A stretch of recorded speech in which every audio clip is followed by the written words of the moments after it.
I've talked a lot about what fractional reserve banking is. Fractional reserve banking.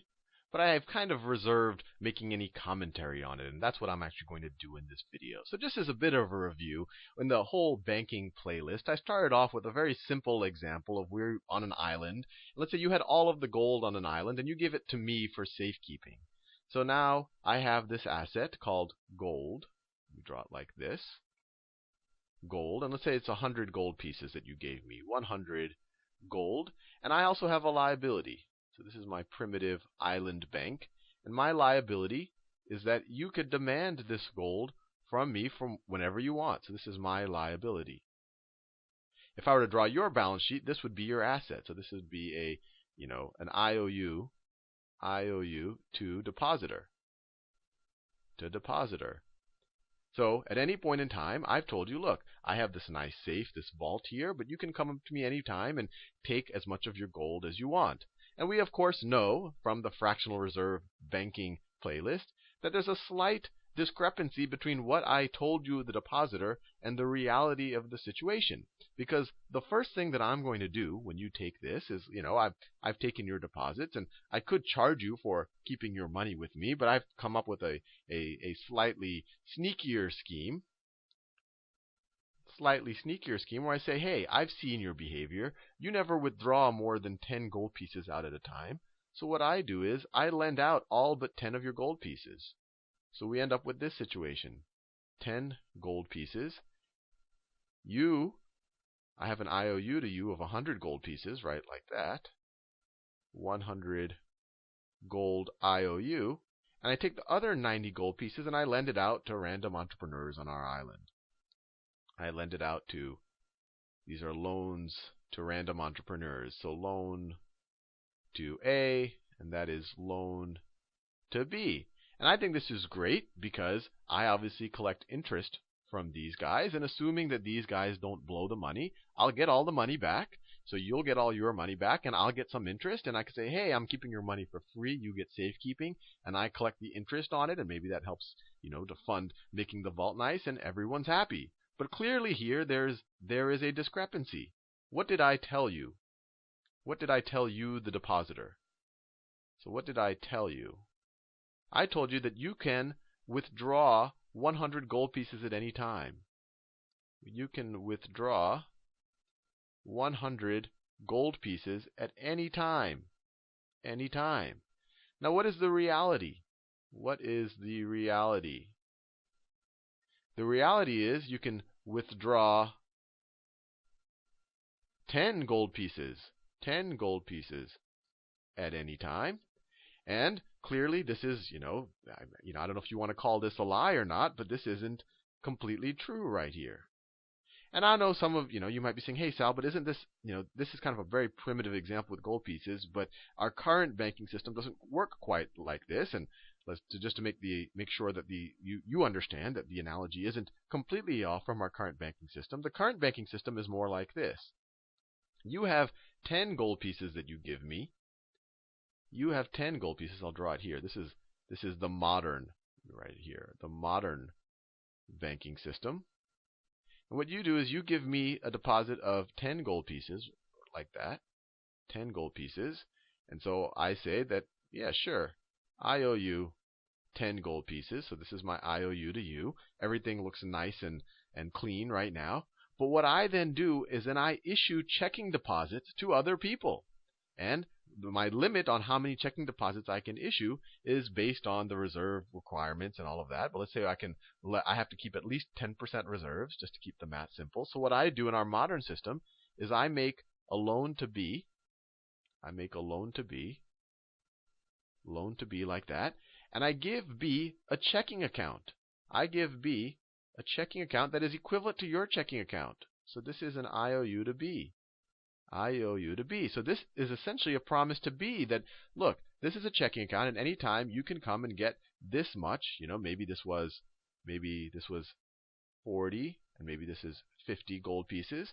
This means that you can come at any time and get 40 gold pieces from me. But we know the reality that people actually don't get the gold pieces. And in our modern system, we're not even dealing with gold. This will be reserve currency. But it's the same idea that people are getting money that really isn't necessarily in the reserves. And of course, I'm going to make another loan to person A. I'm going to make another loan to person A. And I'm just going to create a checking account deposit for them. I'm just going to create another checking, an IOU to A for 50. And the whole reason why this works is because people use these checking account deposits as a form of money. When I write you a check, notice what's happening. I'm just transferring one of these checking account deposits. I'm just transferring some of these rights from me to you without any gold or without any reserve currency actually changing hands. So that's how it works. But if you look at these two balance sheets, one is kind of the primitive example.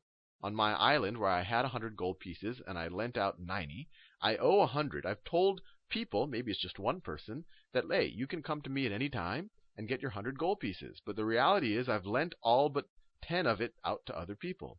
Now, what's the situation in the modern?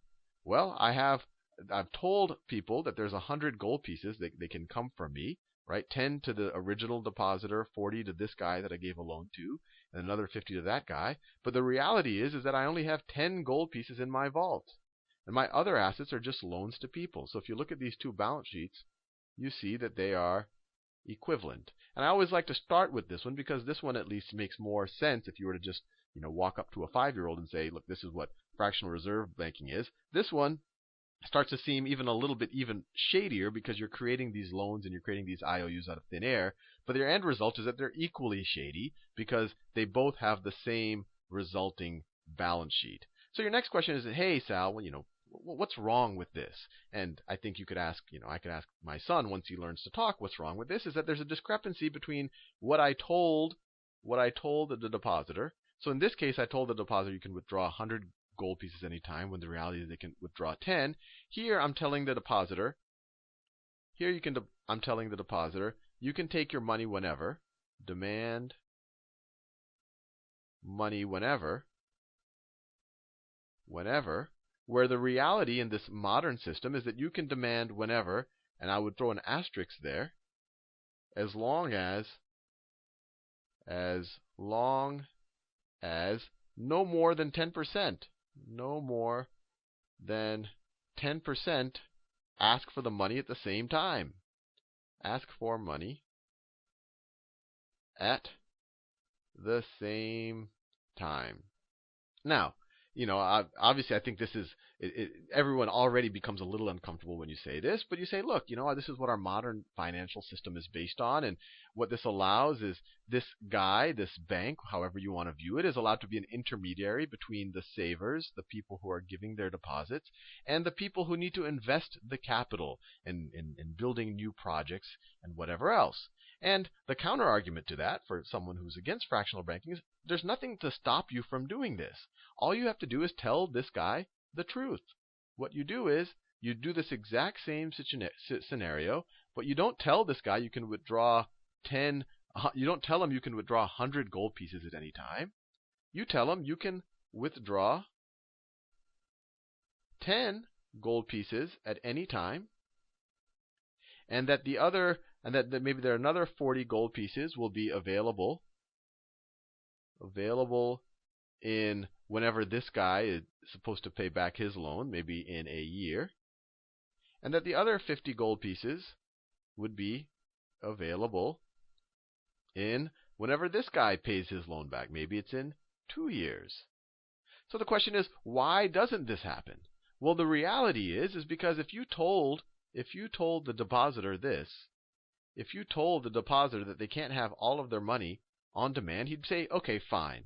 One, assuming that you're giving these guys, these are legitimate people to give your money to, I want some of the interest that you're taking because you're just lending out my money.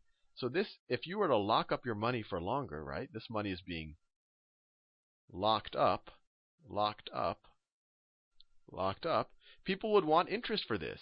But when the bank is allowed to kind of tell this half-truth, they don't have to give as much interest on it, because when people say, oh, I can get my money whenever I want, they say, well, then I don't need that much interest on it because it's on demand. But the reality is they can't get all of their money at any time. They can only get some fraction of their money at any time. So the next thought might be, okay, You're being a little bit disingenuous when you tell the depositor that it's on demand. And because you're being disingenuous, you're allowed to kind of not give them as much interest as you would have to give them if you told them that your money is locked up. But what's wrong? As long as you are a good investor and that you put this money to good use, doesn't the whole world benefit? And that might be true most of the time, assuming everything I just told you. But imagine a situation where we have multiple banks in our universe. We have multiple banks. So let me draw my multiple banks. So this is bank 1, I have bank 2, and then bank 3. And bank 1 and bank 2 are very honest and good investors. And we all know it's very hard to know who's a good or a bad investor, especially when times are good, because then most loans tend to come out good. So they're good investors.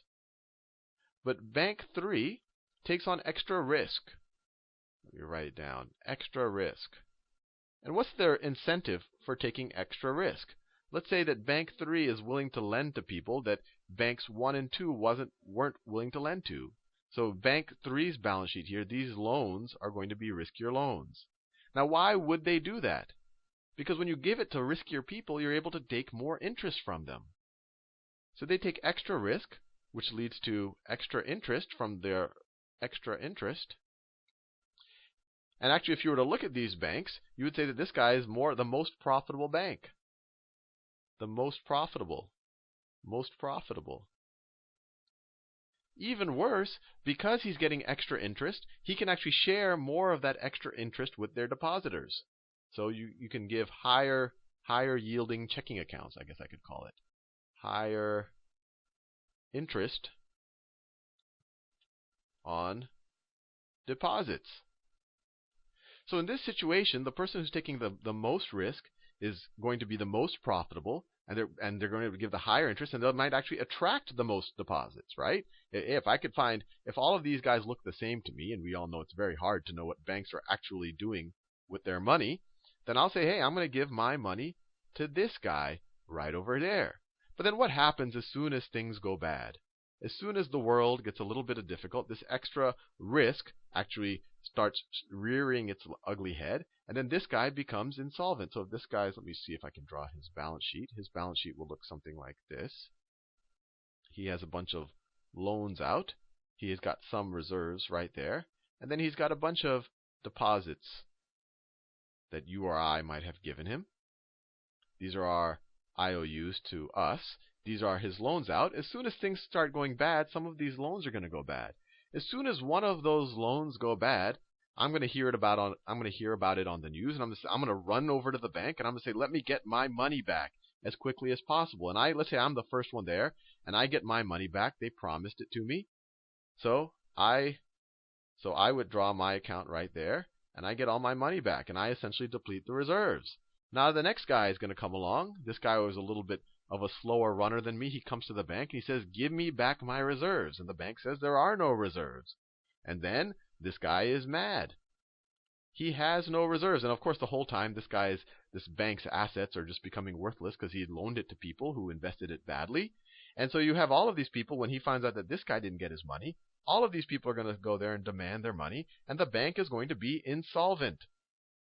Well, it's going to be two things. It's going to be illiquid and insolvent, and I've explained the difference. But illiquid might mean it might have, the loans might be good, and actually I'll explain it, I'll reiterate it in this video, but the loans might be good, it just doesn't have the cash. Insolvent means that these loans aren't even good, that the value of these loans aren't equal to these deposits. So I'll say that this risky bank is insolvent. Now, that you might say these guys right here deserve it. These guys deserve what they got, because they were greedy. They invested in this risky bank that was doing shady things just to get a little bit higher interest on their deposits. But what happens when this happens? Well, you have these good banks over here. These good banks over here that maybe did really conservative lending. They did really conservative lending. So this is what their balance sheets, maybe both of their balance sheets look like this. They have some reserves right there, and then they've made out some good loans to good entrepreneurs. And then you have their depositors. These are their depositors right there. But as soon as this guy finds out about what happened at that bank. He's like, things are really bad. Let me just be careful and go to my bank. Let's say it's this depositor right here, and take my money out and put it into my mattress. So he goes to the bank, and he's the first one there. He's the fastest runner of all of the depositors. So he claims his deposit. So his deposit he withdraws, and he depletes all of the reserves. He depletes all the reserves. Now, he wasn't the only guy who was afraid. This guy was afraid as well. So he comes running to the bank, and the bank now says, gee, I know I promised you, I know I made this promise to you that you have an on-demand account, but that guy you saw leaving the bank with the running shoes on, he actually just took all of the reserves. And I guess I have to admit now that I lied to you, that it isn't completely on demand. I actually loaned out the rest of your money. But I was a good banker. These are actually good loans. These loans are still worth what they want. If you just wait long enough, you'll get your money back. And of course, this guy is going to be not so happy because he was lied to. And that's not going to be the only guy. There's slightly slower runners are going to come there and also demand their money. And this is known as a bank run. This is a bank run where, because one maybe bad apple in the system actually is insolvent, everyone becomes afraid and comes and says, give me my money. And because we have this fractional reserve system, the money isn't there. It just will not be there because 90% of it is lent out. And so once this happens here, then you're going to have a run on bank 2, and then everyone is going to take their money out of the banking system. So the whole banking system, this situation right here where the assets maybe still are worth the same or more than the liabilities, this guy is still solvent, but he doesn't have any money to pay these on-demand accounts. So this guy is running into a liquidity problem. He doesn't have the reserves. And that's why we have the whole Federal Reserve that's a lender of last resort. This guy can go walk to the Federal Reserve and say, hey, I have some people knocking on my door, give me some loans. The Federal Reserve will lend this guy some money, and of course then this guy is going to have another depositor or another lender to it called the Federal Reserve, and he can use this to pay off these guys. But that leaves another question. How does the Federal Reserve really know the difference between this guy? He might say, okay, this guy is good. Let me just lend to him to make sure that he doesn't have a liquidity problem. How does the Federal Reserve really know the difference between this guy and this guy right here? This guy is going to also run to the Federal Reserve. Hey, Federal Reserve, these loans are still good. Just give me a loan so I can pay these people right there. So the Federal Reserve says, hey, you look good. You're a nice, clean banker in a nice, fancy building you have a Rolex on your arm. You must be good for it. So the Federal Reserve will also lend this guy. And now this guy also owes the Federal Reserve some money. But you can already see that in this fractional reserve banking system, you have two problems. You have an unstable equilibrium. Unstable equilibrium, where one bad apple can lead to a run on the entire system. One bad bank leads to a run on the entire system. And I'll talk about what's been engineered to fix this problem, essentially banking insurance. I'll probably wait for that to the next video. So this is the first problem right here.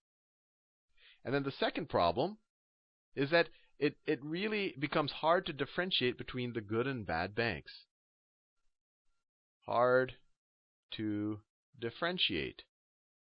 I mean, it's not so hard to differentiate at face. Well, it is hard to differentiate at first, and it becomes even harder to differentiate when you always have the Federal Reserve willing to be a lender of last resort. And when I talk about the Federal Reserve insurance, that makes it even harder to differentiate. And because it's harder to differentiate, there's a huge incentive for banks to take on risk. Because when times are good, they'll make more money than everyone else. And then when times are bad, it's really hard that they'll all suffer equally. So in the next video, I'll talk about some of what has been engineered to fix these problems and see if they actually make sense.